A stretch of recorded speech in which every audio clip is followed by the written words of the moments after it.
Hey guys, Sean Zine, the host for the Network Marketing Insider, where I bring on network, affiliate, multi-level marketers who share their story, talk about trials and tribulations, talk about strategies that work, didn't work, mindset, personal development, things that will help you, different strategies that can go against the grain and be different. And that's why I want you to be open-minded.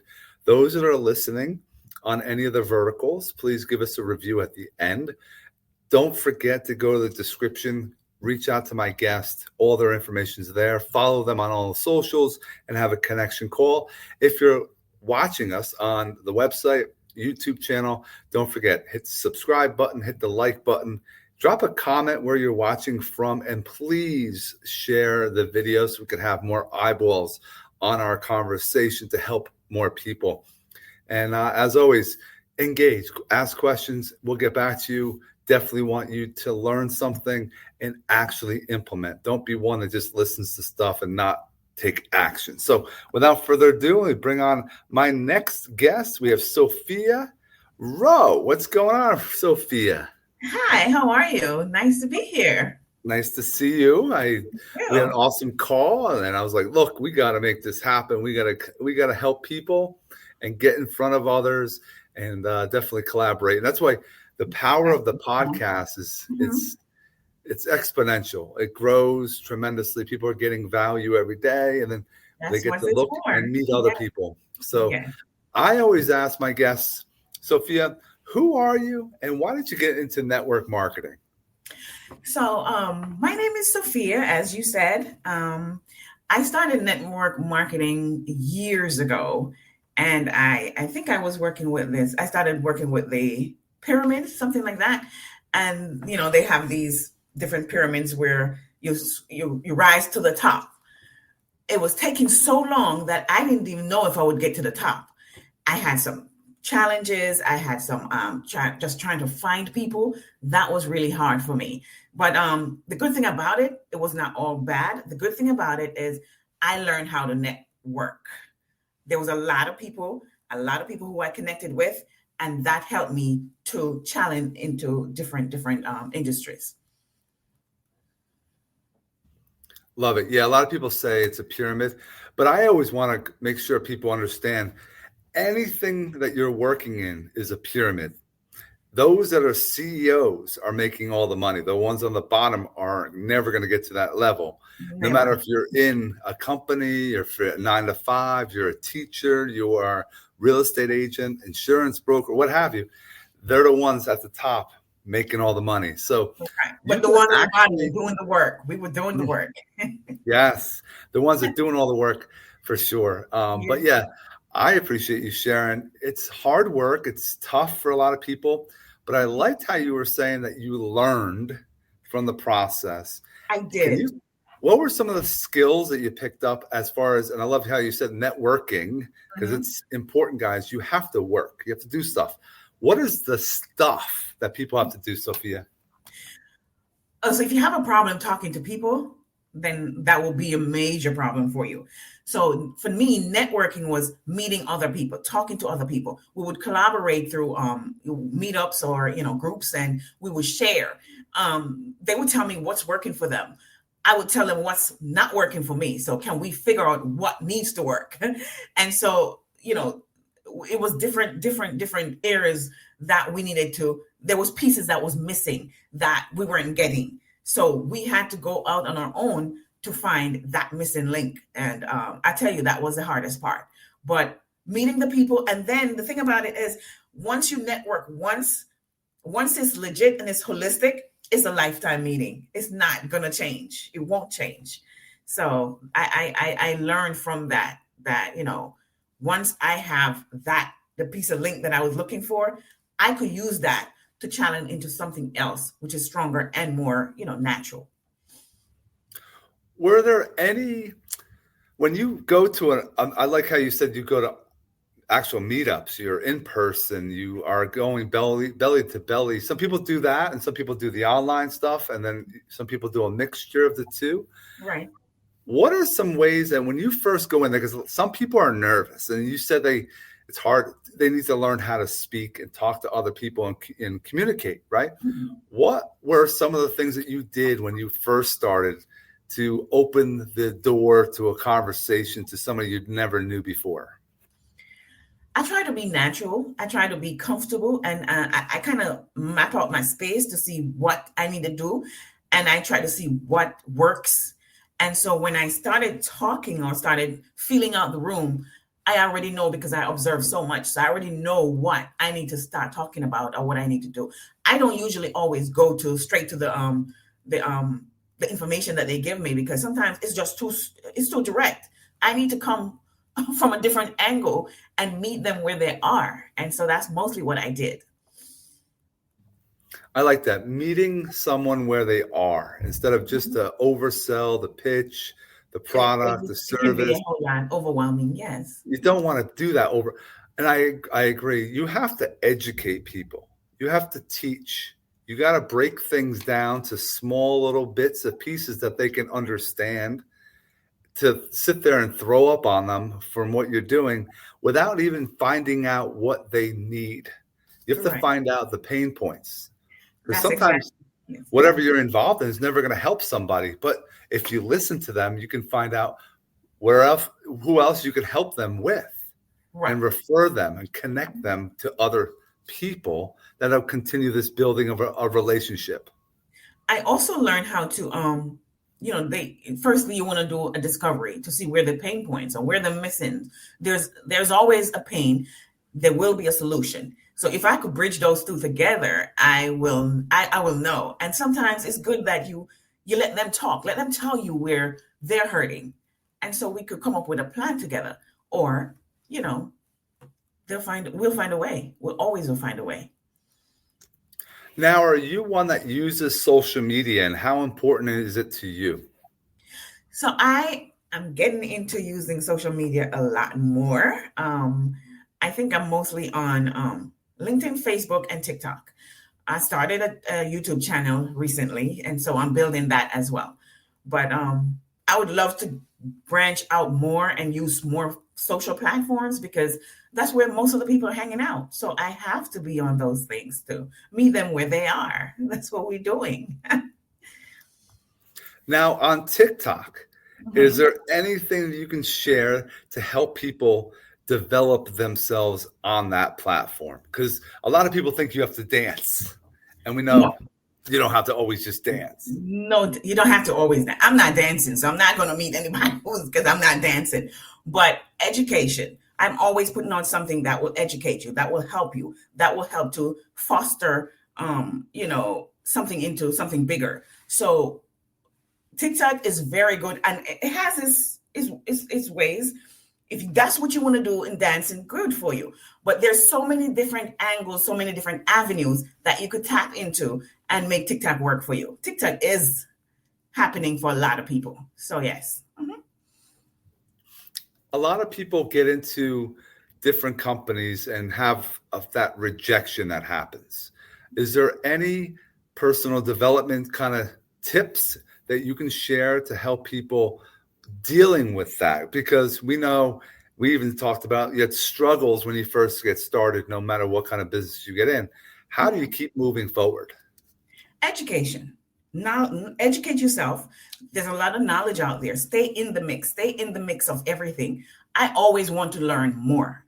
And to learn about a company that you're just getting into, there's no way you're going to get the information inside if you do not seek it out. Go find it. It is there. Ask for tutorials. Ask for things that will help you to uplift yourself or develop yourself.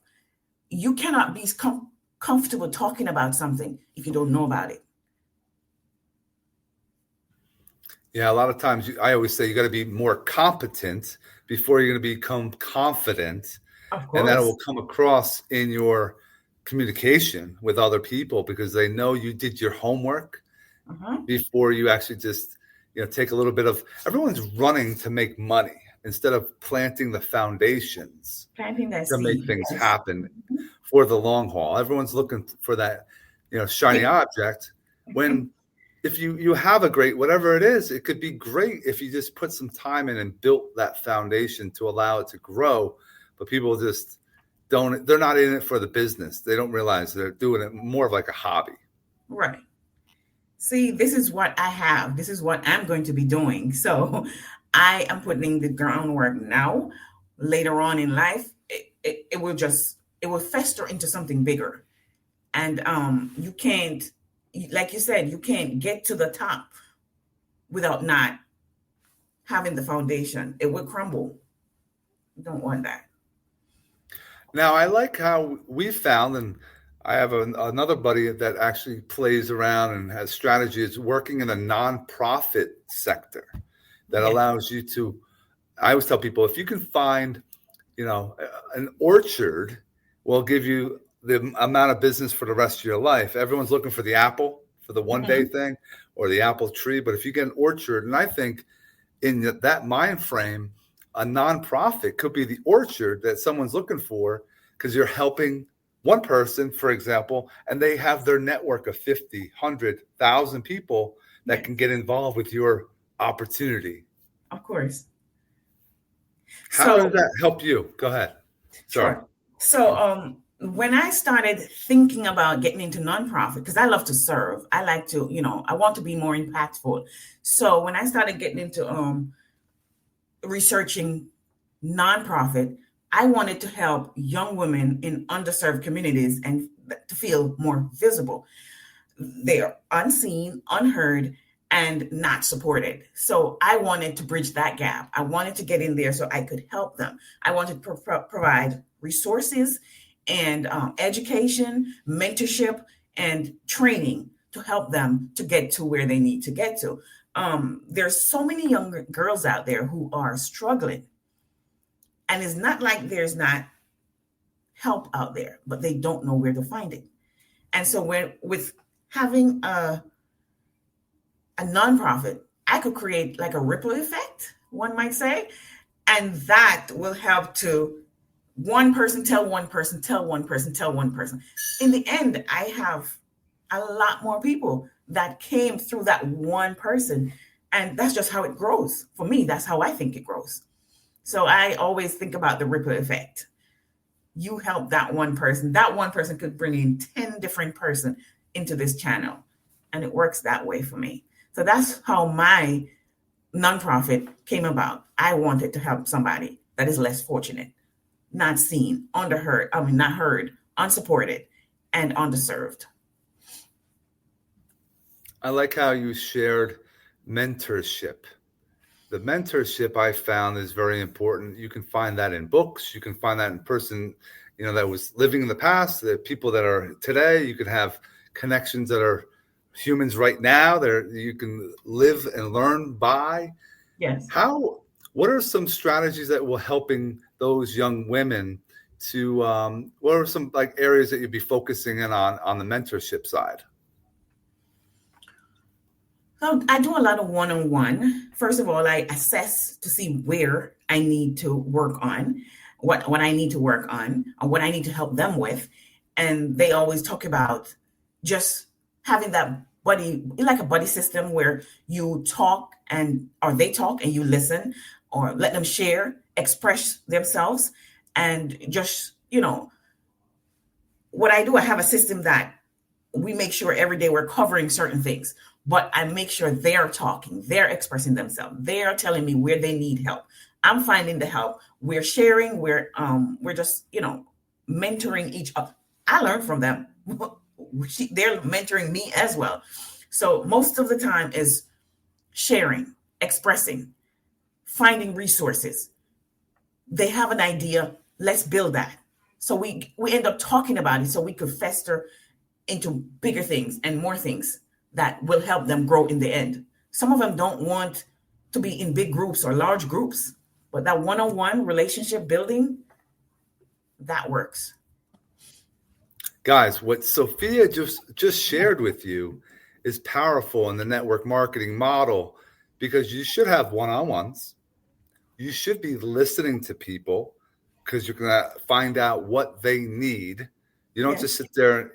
You're assessing. That's a great word that people should start figuring out what and how they're going to help provide a solution to their problem.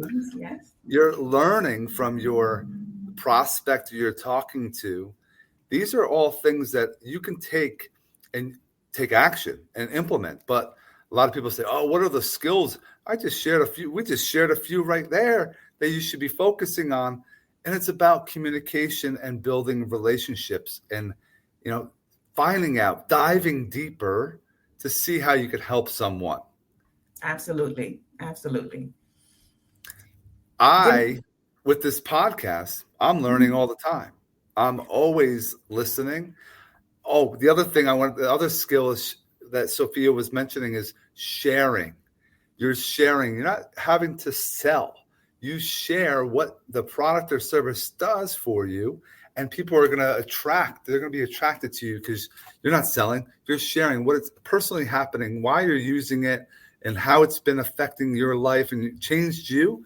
That's how you can help and build your business to higher levels instead of sitting there, well, how am I going to sell this person? Because you don't need to have everybody working for you or involved in your network.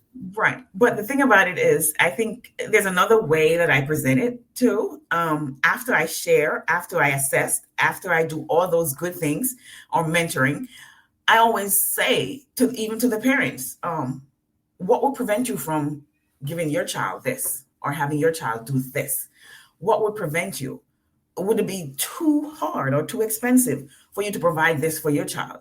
So that's a different way to look at it. You're not selling, but why can't you have something that you really need? If it's going to benefit your child or benefit you or benefit the person that you're helping, why can't you have that?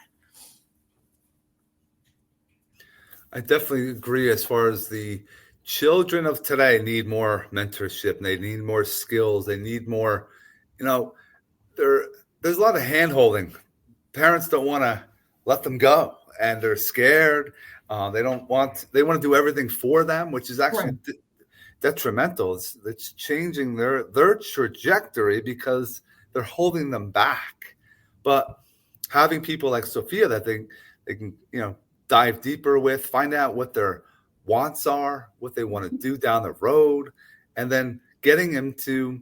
I highly recommend everyone have a at-home business, no matter what. If it's a side hustle, if it's something that you can do, if you want to do it full-time, it's something that you can not have to trade your time for your money anymore. And given those options, you can find out what people want to do. Of course. And then you could help them to get there, help them to build what they have been struggling with for the longest. Just help them to get there. There's so many different types of, leadership or workshops or those things that if you have skills or you're passionate about doing, then you could turn it into helping someone else. I like that, as you just shared, leadership. Leadership is something I've been working on. I read lots of books. I have mentors. I want to make myself better so that people that are following my lead are going to be following. One, I want to attract them. I want to make sure they're motivated. I want to inspire them. I want to do more of it. So I'm always diving. Any kind of tips or strategies to help those that are in those leadership roles that are building a team that could help them, take it to a next level in the next year? Yes. So with that, for leadership, you want to make sure, of course, you educate yourself first before you could train or teach or, lead somebody. Like I said, first, you're going to do your assessment. You're going to know what they need help with, what they need to be led on. And you're going to make sure that when that person comes to you or that group comes to you for leadership, for leading and training, you're ready, you're educated, you have the skills, you have the knowledge that they would need to move forward. So yes, leadership, first you have to understand who you're leading. Have you been led before so you know what to expect? And so that's what I would say for leadership. Just make sure you're at the place where you are able to lead somebody. I think a lot of people, it comes down to being fearful. They have that fear of what happens if it doesn't go right. But I always tell people, what happens if it does? Right. It's if you put yourself out there, do what you know. A buddy of mine wrote a book. It's doing what you know. Everyone has information. They have the information. They just don't want to take action, put it out there. And they're scared. So just do what you know. They're very scared. Do what you know. And that's why you start with small groups first. Because sometimes some persons are, based on their personality, they're introverted. So start with small groups and build and build and build. And so you will become more motivated, more inspired, and more comfortable sharing your ideas and sharing your passion. What is the name of your nonprofit? Daughters of Destiny Foundation, Inc. Now, a lot of times, how did you come up with that name? Did you have lots of AI going on, or Chat GPT, or did you have a couple, like a round table that you were able to come up with? Well, when I started thinking about it, I wanted to help young girls, females. So, at the church that I go to, they always call me auntie this, auntie that. So I'm like, okay, well, they're not my children, but they're daughters of the Most High. So I just came up with the name Daughters of Destiny. They have a destiny. They're striving to get to that level where they're, can be seen, can be heard, and be supported. So around age 14 to 22, that's the age group that I work with. I mentor, I lead, I train, life skills. I also provide financial literacy and creative expressions. So with the financial literacy, I have persons who come in and do that piece for me because I'm not that good with that area. So the bank, I have the bank come in and they will do that training for me as well. So there's a lot of different things. And I think as we grow and grow, more programs will be readily available to ones who need it. Yeah. And where are you located? At the moment, we're in Virginia, Hampton, Virginia, Newport News, Williamsburg. We cover all that area. And are you able to do you have or offer, excuse me, like a virtual? Yes, we're working towards getting that set up. So I'm working with this company to have virtual online space available soon, very soon. Very good. That's excellent to offer. For those that are out there, again, you're using a business, you can actually help someone as well by getting in front of Sophia, asking her how you can help, donations to anything else, helping with the curriculum that maybe she wants down the road if you have people that are in that network. So yeah, that's why we you build a business that you can get to a point that you can help more people, and getting into and working with a nonprofit would definitely help everyone involved. Everyone. And this season is called the Giving Season. I think it's global. So you can also participate in donations or supplies, volunteer, and even give your service. If anything that you think you can do that will help, then we will accept. We will appreciate every little thing helps. So we appreciate everything. We appreciate you spending time with us. I definitely want to make sure everyone goes to the description wherever you're watching or listening to and reach out to Sophia. Follow her on all the socials, find out more, dive deeper, have a connection call with her to see how you can help her and her cause. And I definitely appreciate her from dropping some nice golden nuggets that we shared today to help those that are in the network, the affiliate, multi-level marketing, and want to make sure that everyone takes action. Don't just listen to what we talked about today. Actually do something about it. Don't forget, subscribe to the channel, hit a like, hit a comment where you're watching from, and please share this video so it can help, or the review. Share it. Take a screenshot, guys. Take a screenshot if you're watching or listening on a platform, and then that's content that you can share with others to make sure we can continue moving the needle. Sophia, stick around for one moment. Everyone else, we hope you have an amazing rest of your day. Thank you. Thank you for having me.